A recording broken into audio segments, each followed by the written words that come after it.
আমার লাইফে এতদিন ধরে যা যা হয়েছে, মানে শুরু থেকে সবাই সবটা জানে, ভালো খারাপ যা যা হয়েছে। তো বাট এখনো অবধি যেটা আমার সাথে ঘটে চলেছে, মানে আমি এখন যা করছি বা করে চলেছি, হয়তো লিগালি আমি এত কিছু করতাম না।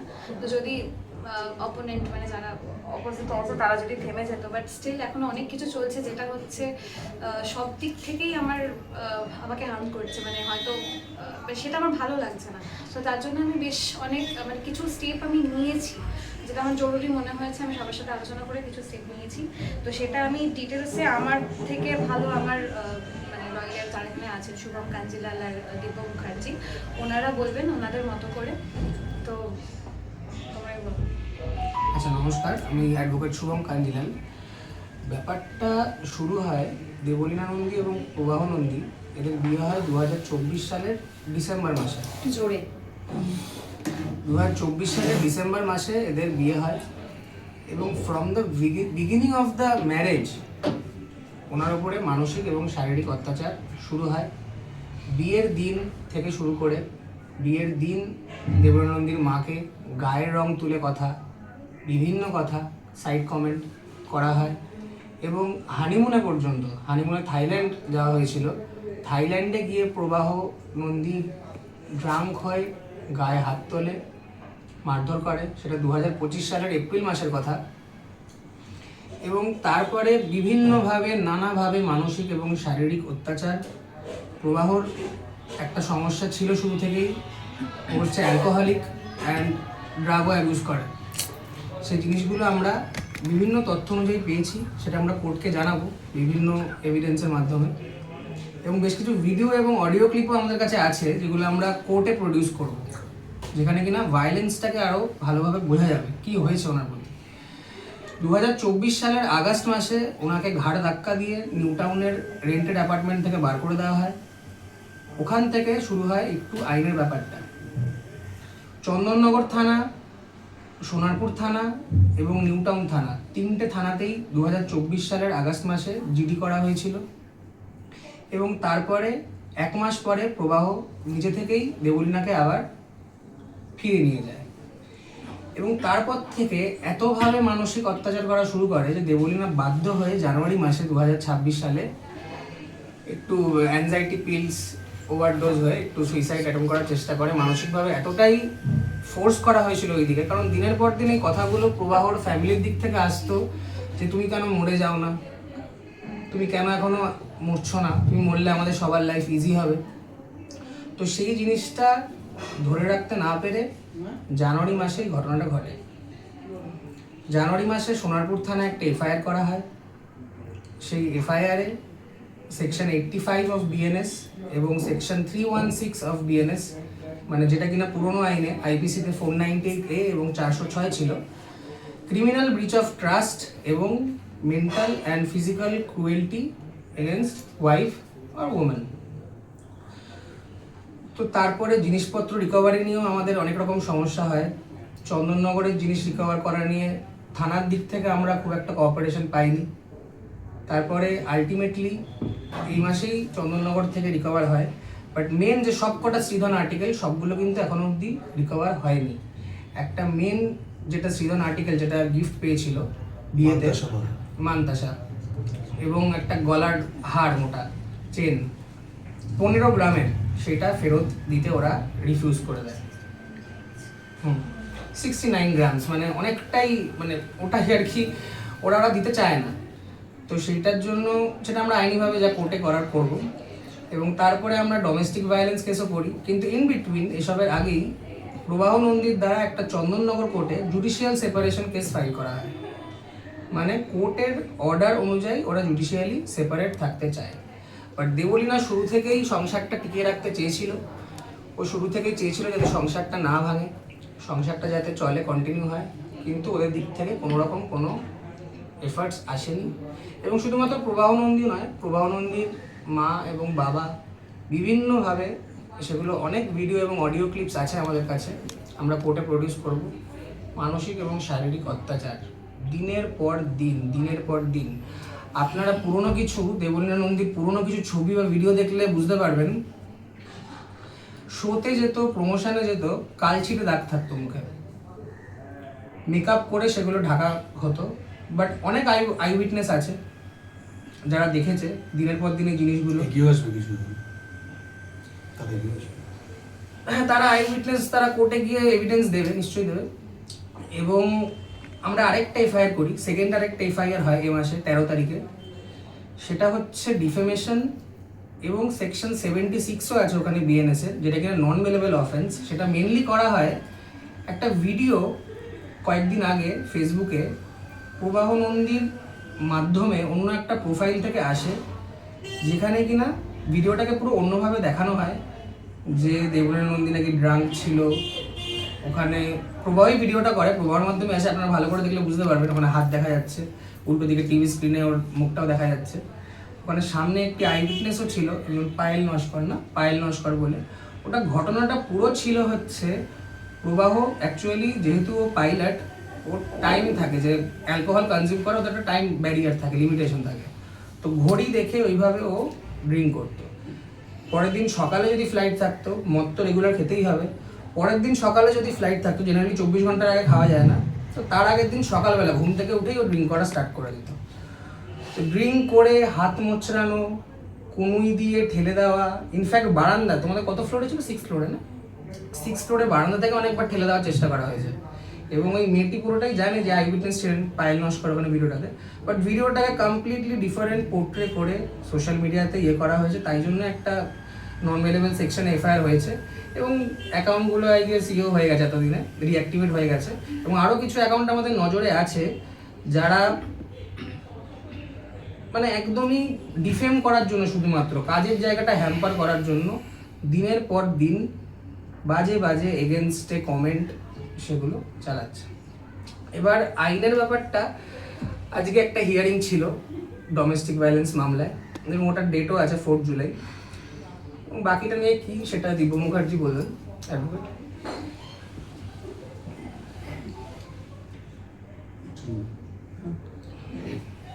আজকে যখন একজন মহিলা তাকে প্রতারণার শিকার হতে হয় তার শ্বশুরবাড়ির দিক থেকে, একটি আইন আছে, protection of women from domestic violence act 2005। সেই আইনের মারফতে সে যে অ্যাপ্রোপ্রিয়েট রেমেডি সেগুলোকে তিনি ইউটিলাইজ করতেই পারে, যেতেই পারে। আর আইনে এটাও লেখা আছে যে সেকশন 23-র একটা ইন্টারিম অর্ডার হয়, যে যতদিন মামলাটা চলবে সে মহিলার প্রোটেকশনের জন্য কি করে। As a matter of fact গত পরশু দিন একটা ঘটনা কিন্তু ঘটেছে, যেটা খুব মর্মান্তিক। ওনার গাড়িকে রীতিমতো চন্দননগরে ফলো করা হয়েছে, যেখানে কিনা ওনার শ্বশুর বাড়ি। আমরা থানাতে ভিডিও করেছি, থানাও কি উত্তর দেবে, কি তদন্ত করবে, তারাও কিন্তু কন্ডাক্ট করছেন ইনভেস্টিগেশন। কিন্তু আজকে দাঁড়িয়ে কোর্টকে কেন অ্যাপ্রোচ করা, তার পেছনে এটাই কারণ যে সেকশন 18-এর প্রোটেকশন অর্ডার যাতে কোর্ট দেয়। আরও অ্যাপ্রোপ্রিয়েট রিলিফস আমরা চেয়েছি। আজকে পার্ট হিয়ারিং হয়েছে, বাইরে ঝড় বৃষ্টির জন্য কিছু বারের সদস্যরা আজকে রেজলিউশন রেখেছিলেন, এখনো পুরো হিয়ারিংটা হয়নি। কিন্তু এটা একটা বলা দরকার যে দুটো এফআইআর হয়ে গেছে, একটা মামলা।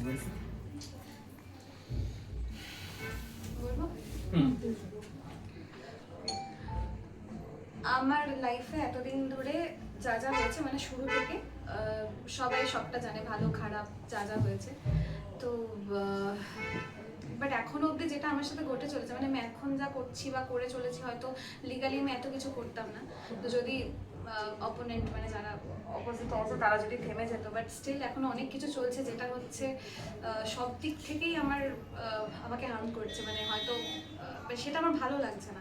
তো তার জন্য আমি বেশ অনেক মানে কিছু স্টেপ আমি নিয়েছি, যেটা আমার জরুরি মনে হয়েছে। আমি সবার সাথে আলোচনা করে কিছু স্টেপ নিয়েছি। তো সেটা আমি ডিটেলসে আমার থেকে ভালো আমার মানে লয়ার যারা এখানে আছেন, শুভম কাঞ্জিলাল আর দিব্য মুখার্জি, ওনারা বলবেন ওনাদের মতো করে। তো তোমরাই বলো। আচ্ছা, নমস্কার, আমি অ্যাডভোকেট শুভম কাঞ্জিলাল। ব্যাপারটা শুরু হয় দেবলীনা নন্দী এবং প্রবাহ নন্দী, এদের বিয়ে হয় 2024 সালের ডিসেম্বর মাসে। জোরে 2024 সালের ডিসেম্বর মাসে এদের বিয়ে হয়। এবং from the beginning of the marriage ওনার উপরে মানসিক এবং শারীরিক অত্যাচার শুরু হয়। বিয়ের দিন থেকে শুরু করে বিয়ের দিন দেবলী নন্দীর মাকে গায়ের রং তুলে কথা, বিভিন্ন কথা, সাইড কমেন্ট করা হয় এবং হানিমুনে পর্যন্ত, হানিমুনে থাইল্যান্ড যাওয়া হয়েছিল, থাইল্যান্ডে গিয়ে প্রবাহ নন্দী ড্রাঙ্ক হয়ে গায়ে হাত তোলে, মারধর করে, সেটা 2025 সালের এপ্রিল মাসের কথা। এবং তারপরে বিভিন্নভাবে নানাভাবে মানসিক এবং শারীরিক অত্যাচার। প্রবাহর একটা সমস্যা ছিল শুরু থেকেই, ও হচ্ছে অ্যালকোহলিক অ্যান্ড ড্রাগও অ্যাবিউজ করে। সেই জিনিসগুলো আমরা বিভিন্ন তথ্য অনুযায়ী পেয়েছি, সেটা আমরা কোর্টকে জানাবো বিভিন্ন এভিডেন্সের মাধ্যমে, এবং বেশ কিছু ভিডিও এবং অডিও ক্লিপও আমাদের কাছে আছে যেগুলো আমরা কোর্টে প্রডিউস করব, যেখানে কিনা ভায়োলেন্সটাকে আরও ভালোভাবে বোঝা যাবে কী হয়েছে ওনার প্রতি। 2024 সালের আগস্ট মাসে ওনাকে ঘাড় ধাক্কা দিয়ে নিউ টাউনের রেন্টেড অ্যাপার্টমেন্ট থেকে বার করে দেওয়া হয়। ওখান থেকে শুরু হয় একটু আইনের ব্যাপারটা। চন্দননগর থানা, সোনারপুর থানা এবং নিউ টাউন থানা, তিনটে থানাতেই 2024 সালের আগস্ট মাসে জিডি করা হয়েছিল। এবং তারপরে 1 মাস পরে প্রবাহ নিজে থেকেই দেবলীনাকে আবার ফিরে নিয়ে যায়। এবং তারপর থেকে এতভাবে মানসিক অত্যাচার করা শুরু করে যে দেবলীনা বাধ্য হয়ে জানুয়ারি মাসে 2026 সালে একটু অ্যাংজাইটি পিলস ওভারডোজ হয়ে একটু সুইসাইড অ্যাটেম্প করার চেষ্টা করে। মানসিকভাবে এতটাই ফোর্স করা হয়েছিল ওই দিকে, কারণ দিনের পর দিন এই কথাগুলো প্রবাহর ফ্যামিলির দিক থেকে আসতো যে তুমি কেন মরে যাও না, তুমি কেন এখনো মরছো না, তুমি মরলে আমাদের সবার লাইফ ইজি হবে। তো সেই জিনিসটা ধরে রাখতে না পেরে জানুয়ারি মাসেই ঘটনাটা ঘটে। জানুয়ারি মাসে সোনারপুর থানায় একটা এফআইআর করা হয়। সেই এফআইআরে সেকশন 85 অফ বিএনএস এবং সেকশন 316 অফ বিএনএস, মানে যেটা কিনা পুরনো আইনে আইপিসিতে 498A এবং 406 ছিল, ক্রিমিনাল ব্রিচ অফ ট্রাস্ট এবং mental and physical cruelty against wife আর ওমেন। তো তারপরে জিনিসপত্র রিকভারি নিয়েও আমাদের অনেক রকম সমস্যা হয়। চন্দননগরের জিনিস রিকভার করা নিয়ে থানার দিক থেকে আমরা খুব একটা কোঅপারেশন পাইনি। তারপরে আলটিমেটলি এই মাসেই চন্দননগর থেকে রিকভার হয়, বাট মেন যে সবকটা শ্রীধন আর্টিকেল সবগুলো কিন্তু এখনো অবধি রিকভার হয়নি। একটা মেন যেটা শ্রীধন আর্টিকেল যেটা গিফট পেয়েছিল বিয়েতে, মানতাসা, এবং একটা গলার হার মোটা চেন 15 গ্রামের, সেটা ফেরত দিতে ওরা রিফিউজ করে দেয়। 69 গ্রামস, মানে অনেকটাই, মানে ওটাই আর কি ওরা দিতে চায় না। তো সেইটার জন্য সেটা আমরা আইনিভাবে যা কোর্টে করার করব। এবং তারপরে আমরা ডোমেস্টিক ভায়োলেন্স কেসও করি, কিন্তু ইন বিটুইন এসবের আগেই প্রবাহ নন্দীর দ্বারা একটা চন্দননগর কোর্টে জুডিশিয়াল সেপারেশন কেস ফাইল করা হয়। মানে কোর্টের অর্ডার অনুযায়ী ওরা জুডিশিয়ালি সেপারেট থাকতে চায়। বাট দেবলীনা শুরু থেকেই সংসারটা টিকিয়ে রাখতে চেয়েছিল। ও শুরু থেকেই চেয়েছিল যাতে সংসারটা না ভাঙে, সংসারটা যাতে চলে, কন্টিনিউ হয়, কিন্তু ওদের দিক থেকে কোনো রকম কোনো এফার্টস আসেনি। এবং শুধুমাত্র প্রবাহ নন্দী নয়, প্রবাহ নন্দীর মা এবং বাবা বিভিন্নভাবে, সেগুলো অনেক ভিডিও এবং অডিও ক্লিপস আছে আমাদের কাছে, আমরা কোর্টে প্রডিউস করব। মানসিক এবং শারীরিক অত্যাচার দিনের পর দিন, দিনের পর দিন। আপনারা পুরনো কিছু দেবলীনা নন্দীর পুরনো কিছু ছবি বা ভিডিও দেখলে বুঝতে পারবেন, শোতে যেত, প্রমোশনে যেত, কালছিটে দাগ থাকতো মুখে, মেকআপ করে সেগুলো ঢাকা হতো। বাট অনেক আই উইটনেস আছে যারা দেখেছে দিনের পর দিন এই জিনিসগুলো।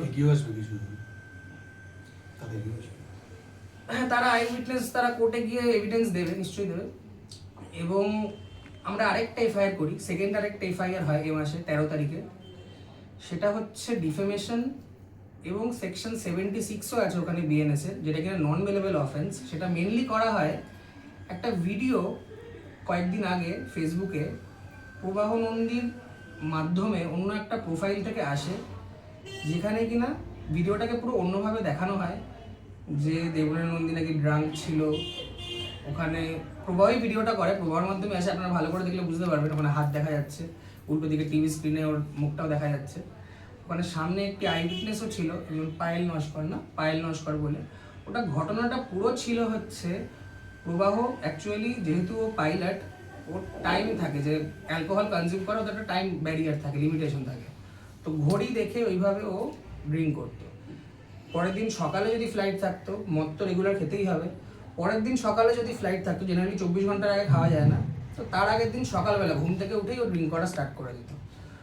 তো ড্রিঙ্ক করে হাত মোচড়ানো, কনুই দিয়ে ঠেলে দেওয়া, ইনফ্যাক্ট বারান্দা, তোমাদের কত ফ্লোরে ছিল? 6 ফ্লোরে না?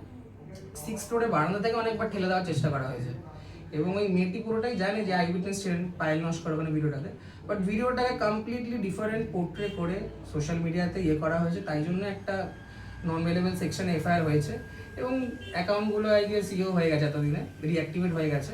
এবং আরও কিছু অ্যাকাউন্ট আমাদের নজরে আছে যারা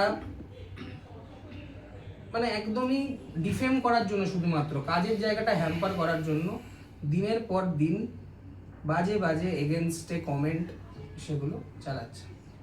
এবার আইনের ব্যাপারটা, আজকে একটা হিয়ারিং ছিল ডোমেস্টিক ভায়োলেন্স মামলায় এবং ওটার ডেটও আছে 4 জুলাই। বাকিটা নিয়ে কি সেটা দিব্য মুখার্জি বললেন, অ্যাডভোকেট।